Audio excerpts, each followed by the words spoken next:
Hey everyone, and welcome to Chapter 8, the online lesson which involves developing an instructional strategy. The purpose of this chapter is to look at ways a designer, you, will actually be delivering the instruction. Sort of been thinking about the assessments and the objectives, but now we got to think about what is the instructional strategy. Now, this is kind of a broad term. And can be broken down into macro and micro strategies. Micro strategies are the little activities that are the pieces of the overall puzzle. So when you're doing like a little task here or there, that's the micro strategy. And what you have to basically keep in mind though is the big picture, the macro strategy. So always think the big picture. What are you ultimately trying to do? And that's the big picture instruction. Then the micro strategies are the step-by-step procedures that you're going to follow. Now, for instance, just use this class as an example. My end goal or macro strategy is for you to successfully design an instructional product. So that's the big picture.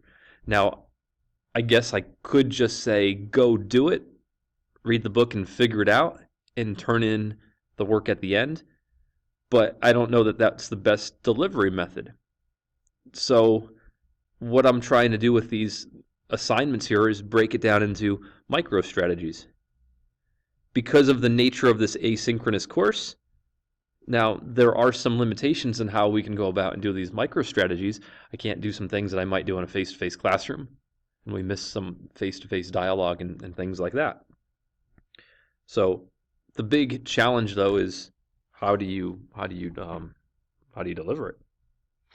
So the delivery system you design is only a part of the overall instructional strategy. The delivery system can be at the lesson level. Like this is the lesson level basically. You're getting one lesson in chapter 8. It could be the course level or it could be the curriculum level. Depends on what you have to do. What's your assignment? Most of what you guys are creating in this course is probably more at the lesson level. You are taking one aspect of whatever it is and delivering it to a certain group of people. It's not long or lengthy, so that's kind of where we're at the lesson level. Now, when you're coming up with figuring out the delivery system, there are many types that may or may not be appropriate. You got to consider the end goal. You've got to consider the learner characteristics, the context you're delivering in, the assessment requirements. Are you performing something on the job? So do you have to learn on the job? So you need to know the needs and the requirements before you just say, I want everyone online to take this class. For instance, when designing this class, I had to make some decisions on delivery. I was told it would be online, and I know I'm working with adults, so I decided to make this course more asynchronous, meaning that's like self-paced. You're working at your own pace. There's not live time where we're face-to-face together. You're listening to this at your own leisure. Looking at learner characteristics, there are pros and cons of this. Some students are more independent and can run with this stuff and be just fine. Others need a little more assistance and prefer more dialogue and questioning. So, these are just things that you have to think of. And can I make everybody happy all the time in this course? I don't know, hopefully, but I mean, I realize it might not be perfect all the time, but I was considering the idea of adult learners and in an asynchronous environment. So these are just things that go through the designer's head. So is it going to be self-paced? Is it going to be live? Synchronous means live, like online, real time. We meet every Wednesday at 7 o'clock, and we're all there live. Is it a classroom with a student instructor, kind of your typical image of delivery? Or is it like skills and drills type thing?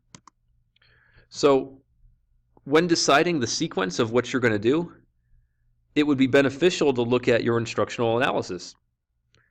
Think about what you'll get from the low-level skills up through the hierarchy.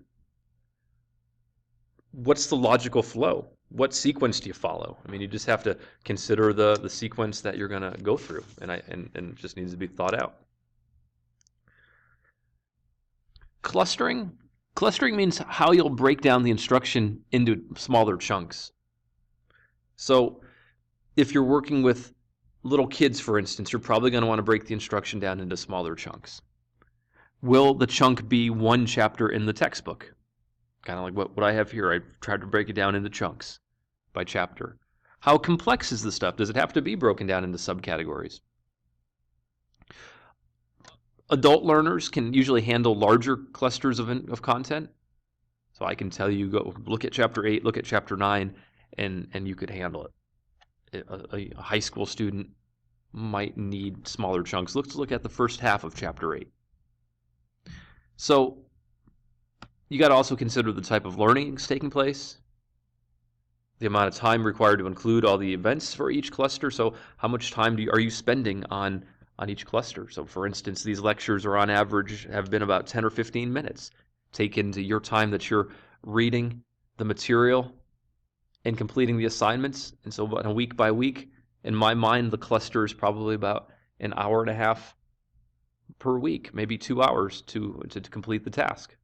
So if you compare that to a face-to-face setting and you had a 2-hour class, it would probably be close to equivalent. So you just have to consider this stuff and the workload and things like that. Now, there are certain strategies you should follow. So while you have the instructional strategy laid out and listed, you're still missing a big part of the equation when it comes to delivery of instruction. Now, if you're an educator, you probably have heard of Gagnier, or even if you haven't, you've been a learner before and you've been involved in stuff like this.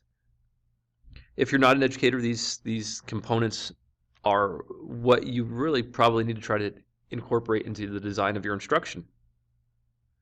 Now, think about the best and worst classes you've had in high school or college, and you could probably think back to the best ones, and they had a lot of these elements there.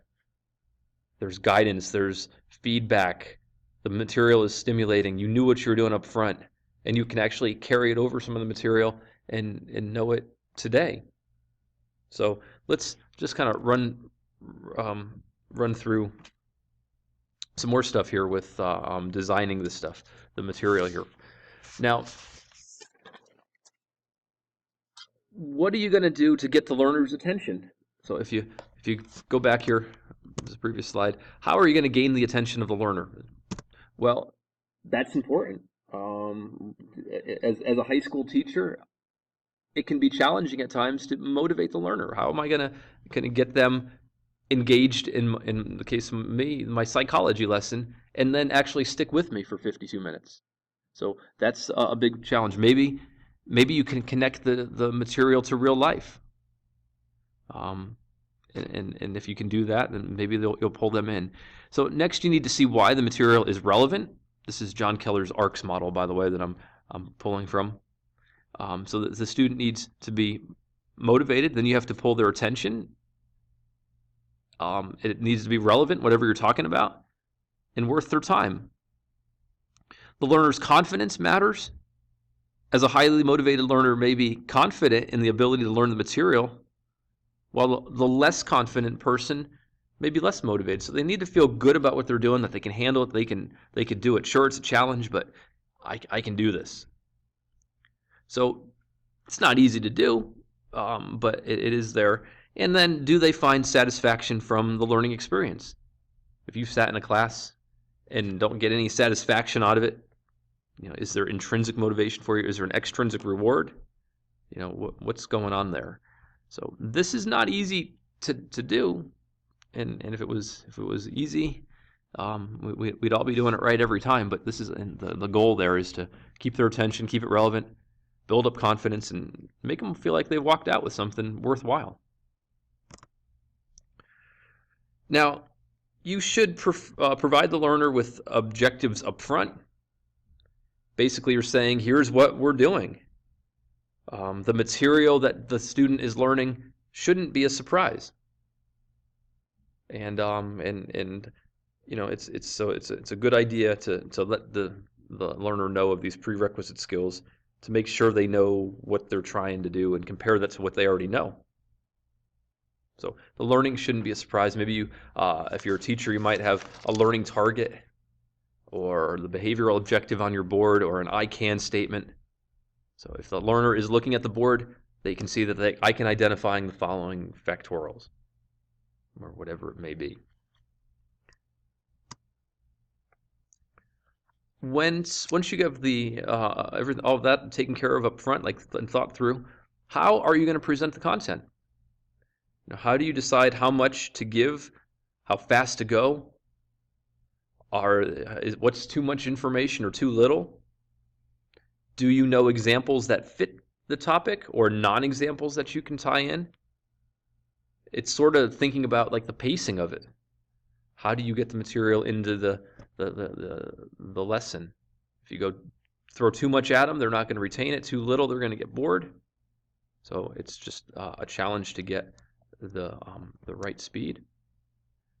Now, since you're doing a self-paced lesson, probably not going to have a lot of hands raised and a lot of discussion.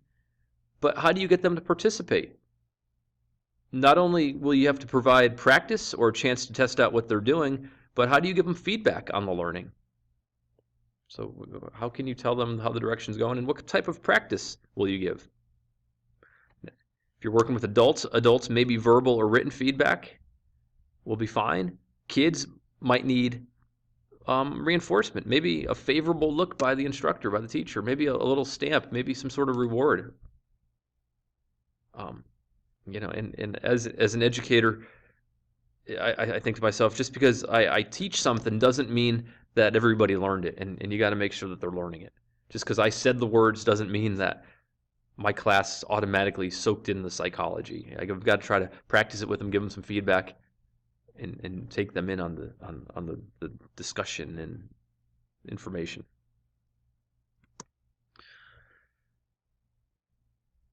When it comes to assessment, you just have to consider what will be your strategy for assessing what the learners have accomplished.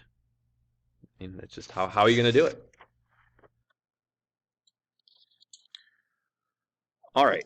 So in summary here of so far, you need to design learning components that have pre-instructional activities. You want to be able to gain the attention of the learner. You want to motivate the learner. You want to get them pumped up about it if you can. You want to provide clear objectives. And then when you're teaching, when they're learning the material, you have to connect back with the prerequisite skills and their knowledge and deliver content that is relevant with examples or non-examples that engages the learner. Now, it's easy for me to say and do. Actually getting out and doing it is the challenge, but that's the big picture of what the instruction is trying to do. We talked a little bit about assessment, and then ultimately, how do you transfer this stuff to long-term storage? How do you make it relevant and meaningful down the road?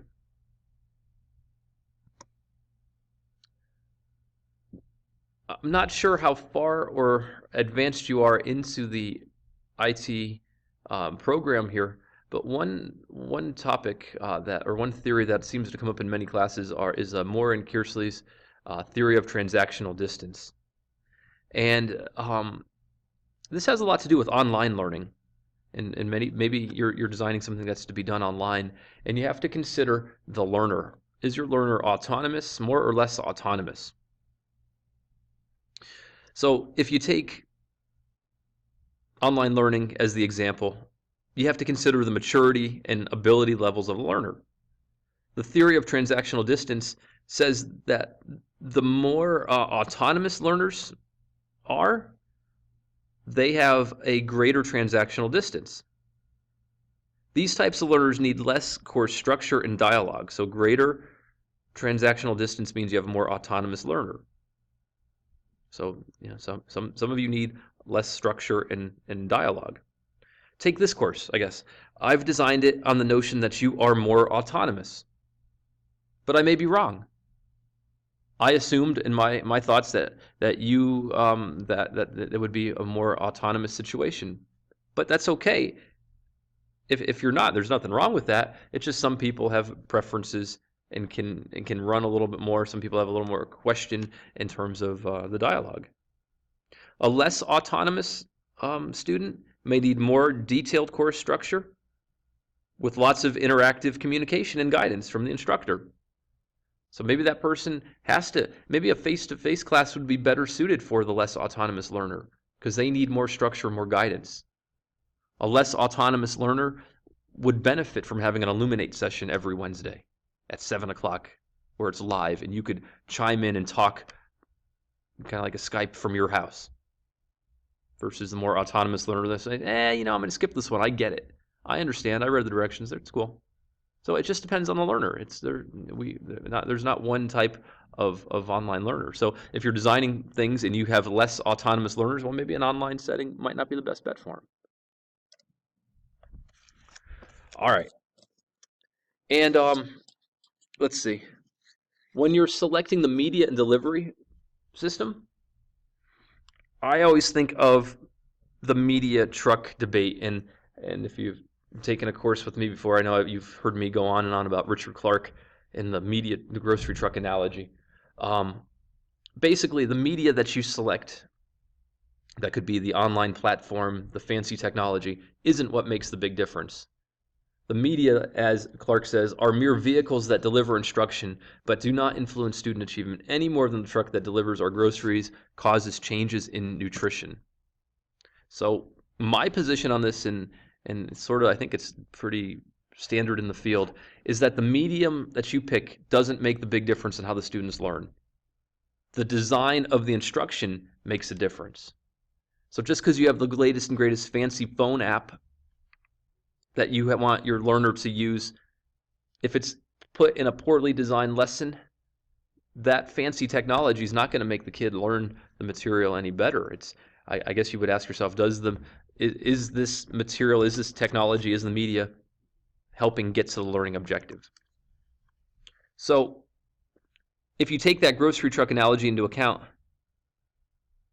it really doesn't matter if the delivery is high-tech or low-tech. The learning components of the instructional strategy will be the key.